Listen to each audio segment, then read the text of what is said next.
Joe, Hi, let's mate. start with what I've just spoken about, teenagers accessing euthanasia. What are your thoughts on that? Yeah, it's deeply concerning. I couldn't agree with you more, James. I have issues, maybe it's just a sort of Irish Catholic blood in me, but I have serious reservations about euthanasia generally. I have no problem with very, shall we say, aggressive palliative care, making sure that they're comfortable. And that goes on all the time in hospitals and hospices right around the country, and it doesn't need a piece of paper or a bit of legislation to codify when someone should be allowed to die. And the concern I have is simply, as you say, it starts off as, only people over the age of 18, then suddenly that's unfair to teenagers. It starts off as, you can only have 6 months to live, then it's 12 months to live.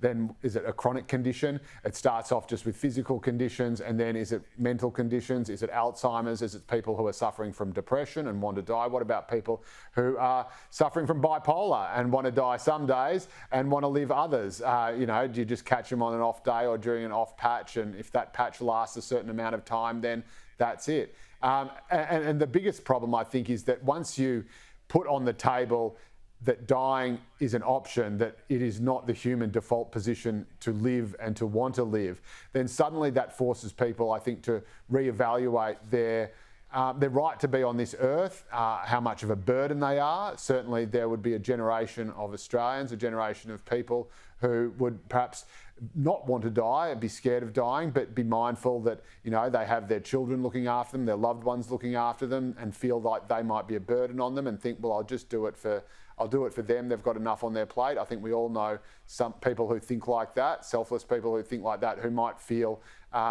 unduly, silently pressured to do it, or might feel like it is the right thing to do. And you might not even know that they have any reservations about it. And all these concerns are more just well up in my mind. But honestly, the idea that you would extend this to teenagers whose brains are still developing is absolutely insane. And it is, I think, quite mortifying, but also quite illuminating that it's come from the seat of our national government.